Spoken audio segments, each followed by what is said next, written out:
تمہیں اس انداز سے پالا ہو کہ اگر رات میں تم رو دو ذرا سا تو تمہاری ماں لیے پھرتی ہیں دوا ان کو دلاؤ جلدی سے، بچہ کیوں رو رہا ہے، کیا وجہ ہے، اس ڈاکٹر کے پاس لے کے جاتے ہیں، یہاں نہ فائدہ ہو دوسری جگہ لے جاتے ہیں۔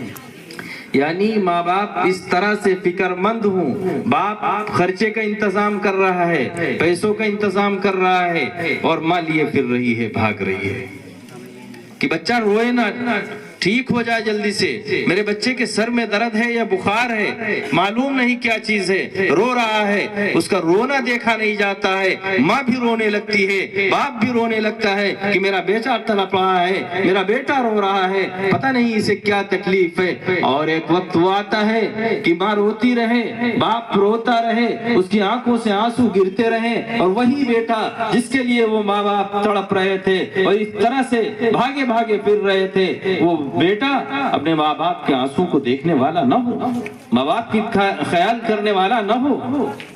میرے دوستو بزرگوں یاد رکھیے گا، جس طرح کا سلوک تم اپنے ماں باپ سے کرو گے کل وہی تم کو ملنے والا ہے۔ آپ نے ایک مثل خوب سنی ہوگی، دیہاتوں میں اکثر کہتے ہیں کہ جو بو گے وہی کاٹو گے، جیسا کرو گے ویسا بھرو گے۔ اس لیے جس طرح چاہتے ہو کہ تمہارے بچے تمہاری عزت کریں، تمہارا احترام کریں، تمہاری باتوں کو مانیں، تو تمہیں چاہیے کہ آج تم اپنے والدین کی قدر کرو، اپنے والدین کی باتوں کو مانو، ان کا احترام کرو، اپنے سے بڑوں کی عزت کرو۔ اگر عزت چاہتے ہو تو عزت دو دوسروں کو، جب دوسروں کو عزت دو گے تو تمہیں عزت ملے گی۔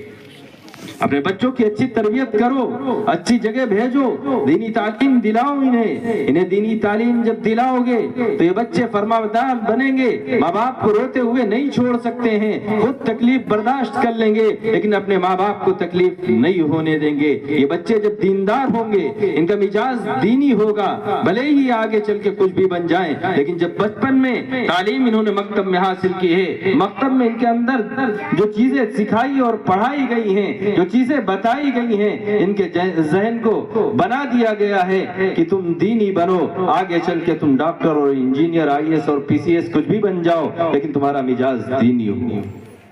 جب دینی ہوگا تبھی تو قاعدے کے ہوں گے۔ اسی کے لیے آپ کے ہاں مکتب قائم ہے، اس میں یہ بچے پڑھ رہے ہیں، کوششیں کی جا رہی ہیں کہ آپ کے بچے ننھے منھے جو بچے ہیں، اب ان کی میموری بالکل خالی ہے، جو آپ چاہیں وہ بھر دیں، جو چاہیں وہ سکھا دیں، وہ چیزیں سیکھ رہے ہیں، بہت ہی قیمتی اور اچھی چیزیں سیکھ رہی ہیں۔ آپ کو معلوم ابھی جو پروگرام پیش کر رہے تھے بچے، الگ الگ عنوان پر تقریریں کی، کسی نے شب برات پہ کی، اور کسی نے رمضان المبارک کے روزوں کی فضائل بتائے، اور کسی نے والدین کے حقوق کو بتایا۔ یہ ساری چیزیں سب بچے سن رہے ہیں اور سیکھ رہے ہیں، سمجھ رہے ہیں۔ یہ ساری چیزیں جب سنتے رہیں گے، سمجھتے رہیں گے، سیکھتے رہیں گے تو یہ بچے دیندار اور نیک بنیں گے۔ اور بہت سارے لوگ اپنے آپ کو ماڈرن سمجھتے ہیں، بہت زیادہ مالدار، اور اپنے آپ کو پتہ نہیں کیا سمجھتے ہیں، اپنے بچوں کو ایسے انگلش میڈیم اسکولوں کے اندر بھیجتے ہیں جہاں پر ان کے ایمان کو خراب کیا جاتا ہے، ان کے ایمان کو لوٹا جاتا ہے۔ یہ کہیے کہ ایسے ایسے دن آتے ہیں، بچوں سے کہا جاتا ہے کہ تم دعائیں کرو، اللہ سے دعائیں کرو، اللہ نہیں دے گا، کسی اور سے دعائیں کر کے دیکھ لو، وہ نہیں دے گا۔ لیکن اس کے بعد کیا کہا جاتا ہے؟ جو عیسائیوں کے اسکول ہیں ان کے یہاں عام طور سے یہی تعلیم ہے، اور لوگ یہ سمجھتے ہیں بڑے اچھے اسکول ہیں، بڑا نامی اسکول ہے، بہت زیادہ اس میں بچے ہوتے ہیں، اور فیس کتنی ہے؟ کئی ہزار روپے۔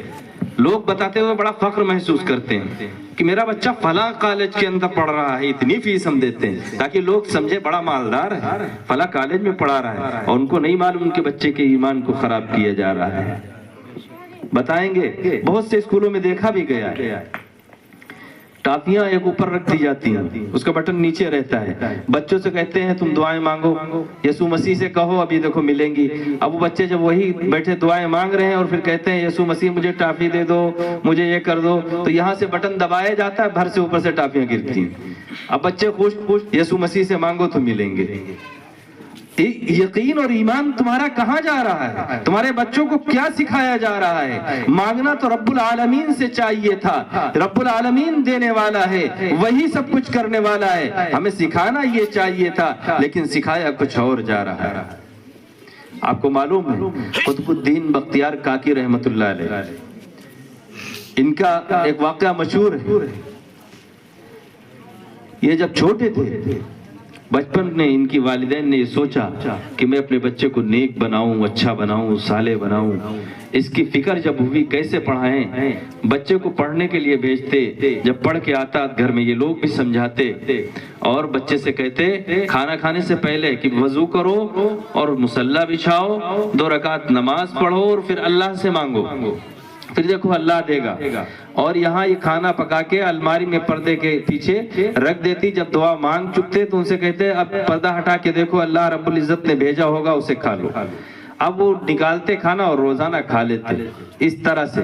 اب ان کا یہ یقین بنتا جا رہا تھا کہ اللہ ہی سب کچھ کرنے والا ہے، مجھے کھانا وہی دے رہا ہے۔ ایک دن ایسا ہوا کہ رشتہ داری میں کہیں کوئی تقریب تھی، یہ لوگ چلی گئیں، بچہ پڑھنے کے لیے گیا ہوا تھا۔ اب ان کو وہاں اچانک یاد آیا کہ بچہ اسکول سے گھر آ گیا ہوگا اور ہم ابھی تک پہنچ نہیں پائے ہیں، کہیں ایسا نہ ہو بچہ نماز پڑھ کے اور کھانے کے لیے بیٹھ جائے، دعا مانگے اور اسے کھانا نہ ملے تو آج اس کا ایمان اور عقیدہ خراب ہو جائے گا۔ فکر مند ہوئی، جلدی جلدی وہاں سے چلتی ہیں اور اللہ رب العزت سے دعا کر رہی ہیں کہ اللہ اس لاج کو رکھ لیجئے، میں نے بڑی کوششیں کی ہیں کہ میرے بچے کا ایمان بن جائے، اس کا ایمان بن جائے، اور ایمان کی فکر میں نے کوشش کی تھی، آج تو ہم دیر ہو گئی، کہیں ایسا نہ ہو کہ بچہ کھانے کے لیے بیٹھ جائے۔ دوڑتی ہوئی جلدی گھر پہنچتے ہیں، جلدی جب پہنچتے ہیں دیکھا بچہ سو رہا ہے۔ انہوں نے جلدی جلدی کھانا پکایا، پکا کر کے کھانا رکھا، رکھنے کے بعد اپنے بچے کو جگایا کہ بیٹا اٹھ جاؤ، وضو کرو، نماز پڑھو اور کھانا کھاؤ۔ جب اٹھایا تو کہنے لگے امی کھانا تو ہم کھا چکے، کیسے کھایا؟ کہنے لگے اسکول سے آئے، ہم نے وضو کیا، اسی طرح سے نماز پڑھی، نماز پڑھ کے دعا مانگی اللہ سے، میں نے دیکھا کھانا رکھا تھا، لیکن کھانا آج جو میں نے کھایا ہے وہ اتنا بہترین تھا، اتنا اچھا تھا کہ اس سے پہلے میں نے کبھی اتنا اچھا کھانا نہیں کھایا۔ یعنی ماں باپ فکر کر رہے تھے کہ بیٹے کا ایمان اور عقیدہ بن جائے، آج ہمارے بچوں کا ایمان خریدا جا رہا ہے۔ ایمان بہت اہم چیز ہے، بہت قیمتی چیز ہے، یاد رکھیے گا۔ آپ نمازیں پڑھتے رہیے، روزے رکھتے رہیے، حج اور زکوٰۃ سب کچھ کرتے رہیے، لیکن اگر ایمان آپ کے اندر باقی نہیں ہے تو آپ کی نماز بیکار ہے، آپ کے روزے اور آپ کی تمام عبادات بیکار ہیں۔ اگر آپ کے اندر ایمان باقی نہیں ہے سب بیکار ہے۔ اس لیے ایمان کی ہر حال میں فکر کرنی چاہیے، ہمیں اپنے ایمان کو بچانا چاہیے، اپنے اولاد کے ایمان کو بچانا چاہیے، اپنے رشتہ داروں کی بھی فکر کرنی چاہیے۔ لوگ مال اور دولت کی بڑی فکر کرتے ہیں، جہاں پر مال کا لالچ ہو کہ مال ملے گا اس طرف لوگ زیادہ جاتے ہیں، لیکن جہاں سے دین مل رہا ہو، ایمان مل رہا ہو، وہاں جانے کی کوشش نہیں کرتے ہیں۔ آپ کو معلوم ہے ایک بار کا واقعہ ہے، ایک شخص حضرت عیسیٰ علیہ السلام کے پاس آتا ہے اور کہتا ہے کہ ہم آپ کے ساتھ رہنا چاہتے ہیں۔ حضرت عیسیٰ علیہ السلام نے کہا ٹھیک ہے آپ میرے ساتھ رہیے۔ عیسیٰ علیہ السلام کے ساتھ جب چلا ہے، راستے میں جا رہے تھے، حضرت عیسیٰ علیہ السلام ساتھ میں ٹفن میں 3 روٹیاں لے کے چلے ہیں۔ راستے میں کیا ہوتا ہے، عیسیٰ علیہ السلام بیٹھتے ہیں، کہتے ہیں چلو روٹیاں کھا لی جائیں۔ دونوں نے ایک ایک روٹیاں کھائیں، ایک روٹی ٹفن میں بچ گئی، لے کر پھر آگے چلے۔ حضرت عیسیٰ علیہ السلام نے ایک جگہ پانی کا انتظام دیکھا، وہ سامان رکھا، کہا ذرا پانی پی کے آتے ہیں۔ وہاں پانی پینے گئے، سامان کے پاس وہ ساتھ میں رہنے والا وہ خادم بیٹھا ہوا تھا، وہ پانی پی کے واپس آئے۔ پھر اس کے بعد چلے کچھ دور، چلنے کے بعد 2 ٹفن رکھا، کہا چلو ایک روٹی اور بچی تھی اس کو بھی کھا لیا جاتا ہے۔ جب اس ٹفن کو کھول کر کے دیکھتے ہیں تو اس میں کوئی روٹی نہیں ہے۔ حضرت عیسیٰ علیہ السلام نے اس سے پوچھا کہ یہ بتاؤ یہ تیسری روٹی کس نے کھائی؟ 3 روٹی تھی، ایک تم نے کھائی، ایک ہم نے کھائی، ایک بچی ہوئی اس میں تھی، وہ روٹی کہاں گئی، کس نے کھائی؟ وہ ساتھ میں جو تھا اس نے منع کیا، قسمیں کھانا شروع کر دیا کہ ہم نے تو چھوا تک نہیں ہے، ہم نے تو وہ روٹی نہیں کھائی ہے۔ عیسیٰ علیہ علیہ السلام نے کہا اچھا ٹھیک ہے چلتے ہیں. پھر آگے چلتے ہیں, دیکھا ایک ہرن چل رہا ہے, اور ہرن چل رہا, اس کے ساتھ میں ایک چھوٹا سا بچہ بھی کھیل رہا ہے اور چل رہا ہے. حضرت عیسیٰ علیہ السلام نے اس ہرن کے بچے کو آواز دی, وہ بچہ بھاگتا ہوا عیسیٰ علیہ السلام کے پاس آیا. آپ نے اس بچے کو پکڑا اور اسے ذبح کیا. ذبح کرنے کے بعد اس کا گوشت تیار ہوا, پکایا گیا, کھایا. حضرت عیسیٰ علیہ السلام نے بھی کھایا, اس نے بھی کھایا, اور کھانے کے بعد جو ہڈیاں بچی ہوئی تھیں ان ہڈیوں کو ایک جمع کر دیا. جمع کرنے کے بعد عیسیٰ علیہ السلام نے اللہ رب العزت کا نام لے کے کہا کہ قم باذن اللہ, اللہ کے حکم سے تو زندہ ہو جا. وہ فوراً پھر اسی طرح سے ہرن کا بچہ زندہ ہو گیا, جس طرح سے پہلے چل رہا تھا اور اپنی ماں کے ساتھ کھیل رہا تھا, بھاگتا ہوا اسی طرح سے چلا گیا. وہ بچہ اس طرف پھر جا کے چرنے لگا. عیسیٰ علیہ السلام نے اس وقت بھی اس شخص سے کہا کہ دیکھا اللہ رب العزت نے جس طرح سے اس کو زندہ کیا ہے, جو اس کا رب ہے اس رب کو ڈرو, اور اگر تم نے کھایا ہے تو بتاؤ کس نے کھائی ہے وہ روٹی. اس نے کہا قسم کھاتا ہوں میں اس رب کی جو تمہارا رب ہے, میں نے اس کو نہیں کھایا ہے, میں تو جانتا ہی نہیں وہ روٹی کون لے گیا یہاں سے. عیسیٰ علیہ السلام کہنے لگے ٹھیک ہے چلو آگے چلتے ہیں. پھر تھوڑی دور چلنے کے بعد ایک مقام پر دیکھا کہ وہ بالو جو خوب ہوتی ہے, خوب بالو والا پہاڑ تھا. بالو کو جمع کیا ایک جگہ, پھر 3 ڈھیریاں لگائی. اللہ رب العزت سے دعا کی, اللہ رب العزت نے ان تینوں جگہوں کو, تینی ڈھیریوں کو کہہ لو یا 3 اینٹ کہہ لو, ان کو اللہ رب العزت نے سونے کی بنا دی. اور جب سونے کی بن گئے, عیسیٰ علیہ السلام نے کہا کہ دیکھو ایک اینٹ میری, ایک اینٹ تمہاری, اور ایک اینٹ یہ جو بچی ہے یہ جس نے روٹی کھائی تھی وہ تیسری, یہ ایک اینٹ اس تیسری روٹی کھانے والے کی ہے. جب یہ کہا اب وہ شخص دوبارہ قسمیں کھانے لگا کہ ارے وہ تیسری روٹی تو میں نے ہی کھائی تھی. اب یہاں پھر قسمیں کھا رہا کہ میں نہیں کھائی تھی, اس سے پہلے قسمیں کھا رہا تھا کہ میں نے نہیں کھائی تھی. لالچ لے لیا, عیسیٰ علیہ السلام نے وہ دے دیا, کہا لے لو یہ تیسری, اور یہ نہیں بلکہ میرا والا حصہ یہ بھی تم لے جاؤ, اب میرے ساتھ نہیں رہ سکتے ہو, آگے کا سفر میں اکیلے کروں گا. عیسیٰ علیہ السلام نے اس کو چھوڑا اور آگے چل دیے. بڑا وہ خوش ہے, ایک پیغمبر کا ساتھ چھوٹ رہا ہے لیکن وہ خوش ہو رہا ہے کہ ہمیں مال مل گیا, ہمیں دولت مل گئی, ہم مالدار ہو گئے. اس خوشی میں وہ بیٹھا ہوا سوچ رہا ہے کہ اب اس کو لے کے کیسے جائیں, لے جانے کی تیاری بنا رہا ہے. اتنے میں نظر آتے ہیں کہ 2 آدمی آ رہے ہیں, جو ڈاکو آ رہے ہیں. انہوں نے اس کو لوٹنے اور مارنے کی تیاری کی. اس نے منع کیا کہ دیکھو 3 اینٹیں ہیں, تینوں لوگ ایک ایک بانٹ لیتے ہیں, اس میں مارنے کی کیا ضرورت ہے, خون خرابہ کرنے کی کیا ضرورت ہے. انہوں نے کہا بات تو صحیح ہے, تینوں لوگ ایک ایک لے لیتے ہیں, لیکن ایسا کرتے ہیں کہ یہاں سے چلنے سے پہلے ایک کام کرو, قریب کی جگہ پر جاؤ, کوئی ہوٹل ہو, کھانے والی کوئی چیز ہو تو وہ جا کر کے لے آؤ, ہم سب کھا لیں, کھا پی کے پھر یہاں سے آگے کا سفر کریں گے. پھر جس کو جس منزل پہ جدھر جانا ہے وہ چلا جائے گا, پہلے کھا پی لیا جائے گا. تو ایک کو اس میں سے لینے کے لیے بھیجا کہ جاؤ سامان لے کے آ جاؤ شہر سے. اب وہ سامان لینے کے لیے جا رہا ہے, راستے میں سوچتے ہوئے جا رہا ہے کہ جا رہے ہیں سامان وہاں ہوٹل پہ پہلے ہم کھانا کھائیں گے اور پھر زہر لے کے, روٹیاں جو وہاں سے لے کے آئیں گے اس میں زہر ملا لیں گے, زہر ملا ہوا کھانا لا کے ان کو دے دیں گے, یہ لوگ کھائیں گے, یہ مر جائیں گے. سارا سامان, سارا یعنی ساری اینٹیں ہم لے کے چلے جائیں گے. اب اس نے ایسے کیا, ہوٹل پہ کھانا کھایا, کھانا کھانے کے بعد زہر ملا ہوا کھانا وہاں سے لے کے ان لوگوں کے لیے آیا. ادھر یہ دونوں پلان بنا رہے ہیں کہ وہ کھانا لے کے آئے گا, جیسے آئے گا ہم لوگ ٹوٹ پڑیں گے اس کے اوپر, اس کو مار ڈالیں گے, ختم کر دیں گے, اور پھر جو کھانا ہوگا کھا پی کے بہترین سارا سامان لے کے ہم لوگ چل دیں گے. اچھا, اب وہ کھانا لے کے یوں ہی آیا, یہ جٹ پڑے اس کے اوپر, مار دیا اس کو, قتل کر دیا. کھانا کھایا اطمینان سے, کھانا کھانے کے بعد اب یہ دونوں بھی مر گئے بھائی.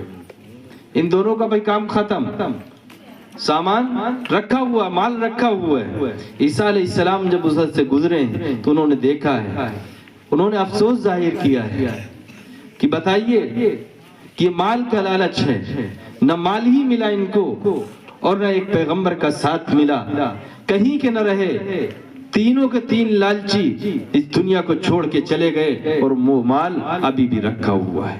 آج ہر انسان مال کے لالچ میں ہے، مال ملے تو جائیں گے، اگر پتہ چلے کہ مسجد کے اندر آج کچھ سامان بٹنے والا ہے، آج بریانی بٹے گی، آج مٹھائی بٹے گی، تب تو مسجد فل ہو جائے گی، لیکن اگر یہ نہ ہو تو مسجد خالی رہتی ہے، لوگ جانے کو نہیں سوچتے ہیں۔ حالانکہ حقیقت یہ ہے کہ مسجد کے اندر جو مٹھائی ہم دنیاوی دیکھ رہے ہیں، اس سے کہیں بہترین چیزیں ملنے والی ہیں۔ اگر ہم مسجد کے اندر جائیں گے، اللہ کی عبادت کریں گے، اللہ کو راضی کریں گے، اللہ رب العزت وہ چیزیں عطا فرمائیں گے جو چیزیں میری آنکھوں نے کبھی دیکھا نہیں ہوگا، جو چیزیں میں نے کبھی سوچی نہیں ہوگی، وہ چیزیں رب العالمین عطا فرمائیں گے۔ اس لیے ہمیں مال اور دولت کا لالچ نہیں کرنا چاہیے، ہمیں اس رب کو راضی کرنا چاہیے، ہر حال میں راضی کرنا چاہیے۔ ہم حضور اکرم صلی اللہ علیہ وسلم کے امتی ہیں۔ آپ کو معلوم ہے ابھی پچھلا مہینہ گزرا ہے، اسی ماہ مبارک کے اندر آقا مدنی صلی اللہ علیہ وسلم کی کئی روایتیں ایسی موجود ہیں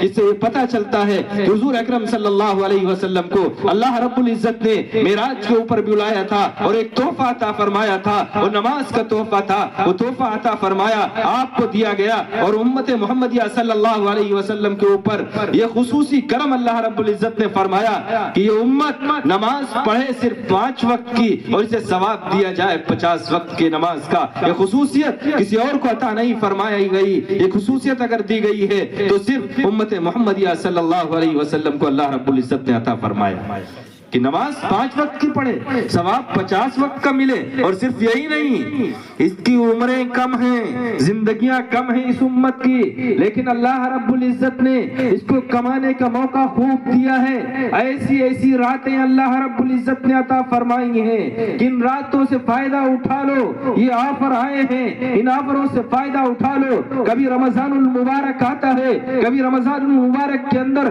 وہ گھڑیاں آتی ہیں، وہ ساعتیں آتی ہیں، وہ راتیں آتی ہیں جس کے اندر اللہ رب العزت آپ کو خوب نوازنا چاہتے ہیں۔ آج شب برات ہے، شب کے معنی رات کے آتے ہیں، برات کہتے ہیں، برات والی رات، نجات والی رات، راحت والی رات، جس سے چھٹکارا ملنے والی رات، یعنی گناہوں سے اگر چھٹکارا چاہتے ہو تو آج کی رات میں اللہ رب العزت کی عبادت کرو، فردن فردن کرو، اپنے گھر کے اندر کرو، اپنے گھر کے اندر بیٹھو، مسجد میں بیٹھو، کہیں بھی بیٹھو، اکیلے عبادت کرنا ثابت ہے، خوب عبادت کرو۔ لیکن یاد رکھنا آج کے دن بھی کچھ لوگوں نے ایسی چیزیں گڑھ رکھی کہ آج کی رات میں یہ نماز پڑھنا ہے، اس رکعت میں یہ سورت پڑھنا ہے اور اس انداز سے پڑھنا ہے، اس کا کوئی ثبوت نہیں ہے۔ ہم کو وہ کام کرنا ہے جس کا ثبوت آقا مدنی صلی اللہ علیہ وسلم سے ملتا ہو۔ ہم مسلمان ہیں، ایمان والے ہیں، ہم حضور سے محبت کرنے والے ہیں، ہم صحابہ اکرام سے محبت کرنے والے ہیں، ہم ان کی نقل کرنے والے ہیں،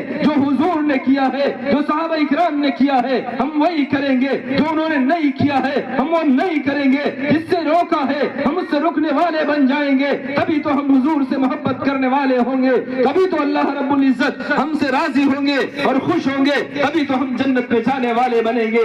ہم حضور کے فرامین کو ٹھکراتے رہیں، اللہ رب العزت کے حکموں کو نہ مانے اور اپنے آپ کو یہ سوچتے رہیں اللہ کی مدد ہمارے ساتھ ہو، ہم جو دعا مانگے رب العالمین ہماری دعاؤں کو سن لے، ہم جو کہیں وہ رب کر دے، رب جو کہے وہ ہم نہ کریں، رب کہے 5 وقت میرے پاس چلے آؤ، نماز کے لیے چلے آؤ، میرے سامنے کھڑے ہو جاؤ، میرے سامنے سجدہ کر لو، میرے سامنے ہاتھ باندھ کے کھڑے ہو جاؤ، ہم رب کی نہ مانیں، ہم یہ چاہیں کہ ہم جو چاہیں جو مانگ لے رب سے وہ رب عطا فرما دے۔ ایسا نہیں ہو سکتا ہے، جب تم رب کی ماننے والے بن جاؤ گے وہ رب خوش ہو جائے گا، وہ تمہاری مانے گا، اور رب کے پاس کسی چیز کی کمی نہیں ہے، تم جتنا مانگو گے اس سے زیادہ وہ دینے والا ہے۔ اس لیے یاد رکھیے گا ضرورت اس بات کی ہے جو چیزوں کا ثبوت ہے ہم وہی کرنے والے بن جائیں۔ ہم ایمان والے ہیں، مسلمان ہیں، ہمارے یہاں قرآن موجود ہے، احادیث موجود ہیں، کوئی چیز ایسی نہیں ہے جو قرآن اور احادیث سے الگ ہو، ساری چیز شریعت کی موجود ہے۔ آج جو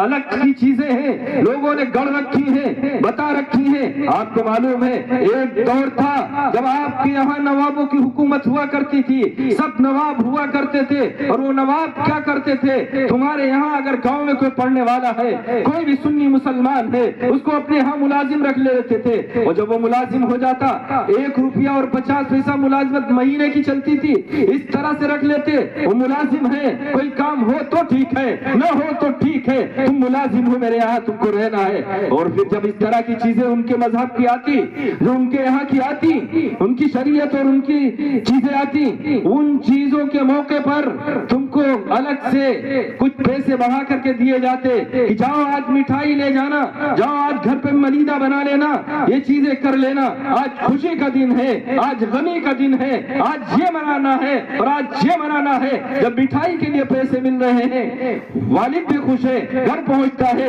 اپنے بچوں کو بھی مٹھائی دے رہا ہے. آج نواب صاحب نے تو پیسے دیے ہیں, آج نواب صاحب نے یہ دیا ہے, بڑے خوش ہیں, وہی منا رہے ہیں جو نواب صاحب نے کہا ہے. اور پھر بچے کی پیدائش ہو جائے, نواب صاحب کو خبر کرتے ہیں کہ بچے کی پیدائش ہوئی. نواب صاحب نے پھر تنخواہ مہینے کی 1 روپیہ ہے, آج 2 روپے لے جاؤ, جاؤ مٹھائی لے جاؤ, خوشیاں مناؤ, بچہ پیدا ہوا تمہارے یہاں, بچے کی خوشیاں ہو رہی ہیں. نواب صاحب نے پیسے دیے, بڑے خوش. اور پھر چل رہے ہیں, کچھ دن گزرے. اب نواب صاحب کے ذہن میں ہے کہ تمہارے گھر پہ بچہ پیدا ہوا ہے, ایسا نہ ہو کہیں وہ دینی تعلیم حاصل کر رہے, قرآن سیکھ لے, احادیث سیکھ لے, یہ نہ ہونے پائے. ان کو اس بات کی فکر تھی. پھر ہوتا کیا تھا, کچھ دنوں کے بعد پوچھتے, میاں تمہارے ہاں جو بچہ پیدا ہوا تھا وہ تو اب بڑا ہو گیا ہوگا. ہاں نواب صاحب وہ آج 6 سال کا ہو گیا, اتنے سال کا ہو گیا, فلاں جی کے گاؤں میں مولوی صاحب ہیں, ان کے پاس پڑھنے بھیجتے ہیں. ارے وہاں کہاں بھیجتے ہو, یہاں لے آیا کرو, اس کو بھی 50 پیسے ماہانہ دے دیں گے. اب ضرورت نہیں تھی, لیکن اب یہ خوش ہیں کہ میرا بیٹا بھی ملازم ہو گیا نواب صاحب کے, اب تو اتنے پیسے ملیں گے اور فائدہ ہوگا. اب وہ پڑھائی چھڑا کر کے لا کے نواب صاحب کے یہاں بیٹھے ہوئے. اب نواب صاحب پھر کوئی موقع آتا ہے, پھر پیسے دیتے, جاؤ آج مٹھائی لے جاؤ, آج گھر پہ یہ غمی منانا ہے, آج جاؤ گھر پہ یہ کام کرنا ہے, آج جاؤ گھر پہ چراغاں کرنا ہے. جو چیز بتاتے گئے, آج جاؤ گھر پہ حلوہ بنانا ہے, حلوے کے پیسے لے جاؤ, اب وہ سب بناتے رہے. ٹھیک, بڑے خوش ہیں, نواب صاحب پیسے دے رہے ہیں. سازش, تمہارا بچہ پڑھنے نہ پائے, تم دین نہ سیکھنے پاؤ, دین نہ سمجھنے پاؤ. آپ کو معلوم ہے اب سے کچھ سال پہلے دیکھتے ہوں گے گاؤں دیہات میں صرف ایک مولوی صاحب ہوا کرتے تھے. مولوی صاحب وہ بھی عالم نہیں ہوتے تھے, مولوی صاحب ہوتے تھے, قرآن شریف پڑھنا جانتے ہیں, حدیث پڑھنا, اردو پڑھنا جانتے ہیں, وہ میلاد پڑھتے تھے گاؤں گاؤں. کئی گاؤں کے مولوی صاحب ہوا کرتے تھے, وہی جنازے کی نماز پڑھائیں, وہی سب نکاح پڑھائیں گے, وہی جمعہ پڑھائیں گے, وہی عیدین پڑھائیں گے, مولوی صاحب پڑھاتے تھے. اب الحمدللہ بڑی تعداد میں علماء اکرام آپ کو مل جائیں گے, حفاظ اکرام مل جائیں گے.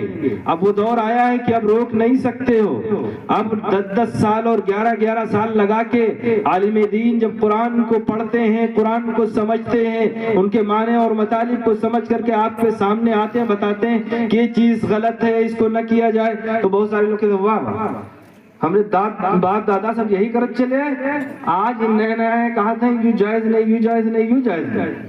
حقیقت یہ ہے کہ پہلے ہمارے ماں باپ کو, ہمارے بزرگوں کو ان لوگوں نے پڑھنے نہیں دیا تھا. اگر پڑھ لیں گے تو ہماری ملازمت چھوڑ دیں گے, ہماری غلامی چھوڑ دیں گے, اس لیے پڑھنے نہیں دیا. آج الحمدللہ قرآن اور احادیث سیکھ کے آ رہے ہیں اور صحیح اور سچی بات بتا رہے ہیں, تو ہم کو یہ لگتا ہے نواب صاحب جو کرا رہے تھے وہ کام صحیح تھا, یہ آپ نیا کام بتا رہے ہیں. حقیقت یہ ہے کہ جو ہماری شریعت ہے اس کے اندر ایک ایک چیز لکھی پڑی ہے, یہاں تک کہ کسی اور مذہب میں یہ چیز نہیں ہے کہ استنجا کرنے کا بھی طریقہ بتایا گیا ہو, کھانا کھانے کا طریقہ بتایا گیا ہو, نوالا اٹھانے کا بھی طریقہ بتایا گیا ہو, روٹی توڑیں گے تو کس انداز سے توڑیں گے, کتنی انگلیوں سے کھانا کھائیں گے, نوالا بولنے چلے, دوسرا اگر سامنے سے آ جائے, کسی اور سائڈ سے دوسرا شخص بیٹھا ہوا ہے, وہ اگر نوالا اٹھا کر ڈبونے چلے تو آپ کس انداز سے اپنا ہاتھ آگے بڑھائیں گے, وہ بھی بتایا جائے. یعنی ایک ایک چیز, سوئیں گے تو کس انداز سے سوئیں گے, سو کے اٹھیں گے تو انداز آپ کا کیا ہوگا, سو کے اٹھیں گے کون سی دعا پڑھیں گے, سوئیں گے کون سی دعا پڑھیں گے, ساری چیزیں آپ کو سکھائی اور بتائی گئی ہیں. اب اس کے بعد اگر کوئی یہ سمجھ رہا ہو کہ ہمارے دین میں کمی ہے, دوسرے کی چیزوں کو لے, تو یہ سمجھ لو اس کی عقل کے اندر کمی ہے, دین میں کوئی کمی نہیں. اس لیے یاد رکھیے گا, یہ موقع آج ہے شب برات کا, آج کے دن یہ عبادت کرنے کی رات تھی. آپ عبادت کرتے, آپ دعائیں کرتے اللہ رب العزت سے, لیکن شیطانی کام میں آپ کو لگایا گیا. حلوہ بناؤ, عورتوں کو لگایا گیا، حلوے میں لگ گئی، آدمی انتظام کر رہے ہیں حلوے کے لیے تاکہ سب بزی رہیں حلوے کے اندر، کوئی عبادت کی طرف نہ جائے۔ اور بچوں کو آج کے دن دیکھا ہوگا بہت ساری جگہ پٹاخے دکھاتے ہیں، اب تو خیر کم ہو گئے، کیوں؟ یہ بھی ایک سازش ہے۔ جب دگتا ہے پٹاخہ تو کیا ہوتا ہے؟ بدبو آتی ہے، اور فرشتوں کو بدبو سے نفرت ہوتی ہے۔ اللہ رب العزت آسمان دنیا پر ہوں اور کہہ رہے ہوں گے کہ مانگو مجھ سے، اولاد کی ضرورت ہو تو مانگو، مال کی ضرورت ہو تو مانگو، صحت کی ضرورت ہو تو مانگو، جس چیز کی تمہیں ضرورت ہے ہم سے مانگو، اور ہم اس سے نہ مانگ کر کے دنیا کے تماشے کے اندر لگے ہوں، بچے بدبو پھیلا رہے ہوں تاکہ فرشتے قریب نہ آنے پائیں۔ اور صرف یہی نہیں، ایک چیز یاد رکھیے گا، یہ حلوہ جو بنتا ہے یہ حلوہ انہی کے یہاں کا ہے۔ ان کے یہاں سنا ہوگا ایک امام غیب ہے جو سر منرا کی غار میں چلے گئے ہیں، موسیٰ علیہ السلام کی لاٹھی اور انگوٹھی سلیمان علیہ السلام کی اور اصلی قرآن، ان کے عقیدے کے مطابق اصلی قرآن یہ اصلی نہیں ہو کہتے ہیں، اصلی قرآن سر منرا کی غار میں امام غیب لے کے چلے گئے تھے۔ اور امام غیب ہیں کون؟ کیوں چلے گئے تھے؟ ان کے والد کا پتہ ہوتا نہیں تھا کہ ابا کون ہے۔ بہت سارے لوگ ان سے پوچھتے تھے تو وہ شرما جاتے تھے کہ ہمارے ابا کون ہے، ہم کس کو بتائیں۔ یہی سب چیزیں جب سامنے آئیں تو امام غیب غائب ہو گئے، چھپ گئے، چلے گئے۔ جب 70 سچے پکے شیعہ مومن پیدا ہوں گے تب وہ واپس یہاں سے آئیں گے۔ آج تک 70 سچے پکے مومن ان کے پیدا نہیں ہوئے، وہ واپس نہیں آئے۔ تو ہوتا یہ تھا ان کے یہاں لے کر کے ایک صاحب نے دعویٰ کیا ہماری امام غیب سے ملاقات ہوتی ہے۔ امام غیب کا بڑا بہت اونچا ان کا مرتبہ ہے۔ ہمارے یہاں پیغمبر کو بھی، نبی کو بھی حلال کو حرام اور حرام کو حلال کرنے کا اختیار نہیں ہے، ان کے یہاں اماموں کا اختیار حاصل ہے۔ وہی جاتے تھے امام سے ملاقات کرتے تھے، انہوں نے دعویٰ کیا کہ ہم سفیر ہیں۔ تو لوگ اپنی پرچیاں لکھ کے دیتے کہ امام غیب کو دے دینا میری یہ پرچی، میری یہ ضرورت، میری یہ حاجت، سب لکھ کے پرچی دیتے، ساتھ میں مٹھائی دیتے تھے۔ تو مٹھائی چونکہ خراب ہو جاتی تھی تھوڑے دنوں بعد، تو انہوں نے کہا دیکھو اب ادھر سے پرچی لکھ کر کے تھوڑے دنوں پر جواب سب کے پہنچا دیتے تھے کہ امام صاحب نے یہ جواب دیا۔ انہوں نے کہا دیکھو ایسا ہے، اب کی بار جب ہم جائیں گے تو کوئی مٹھائی نہیں دے گا، حلوہ بنانا تھوڑا سوکھا سوکھا تاکہ زیادہ دن تک چلے، امام صاحب زیادہ دن کھائیں، اس لیے سوکھا حلوہ بنے گا۔ اب حلوہ لوگوں نے حلوہ بنا کے خوب دینا شروع کر دیا، اور لے جاتے خوب کافی دنوں تک بیٹھ کر کے کھاتے، اور جو پرچیاں جاتی ان کے سب کے جواب لکھ کر کے وہ سب کو پہنچا دیتے تھے، امام صاحب نے یہ جواب دیا، تمہارے بارے میں یہ جواب دیا، ٹھیک۔ پھر جب وہ بھی نہ رہے، اب ان کا سفیر کون ہے؟ اب بھی حلوہ بن رہا ہے۔ آج کی رات میں بڑی سی سینی میں چھوٹی چھوٹی گولیاں بناتے ہیں، پرچیاں بناتے ہیں لکھ کر کے، آٹے کی گولیوں میں، وہی حلوے کی گولیوں میں رکھ کر کے، پھر وہ سینی کے اندر رکھ کر کے کسی ندی یا نہر کے اندر لے جا کے اس کو ڈال دیتے ہیں۔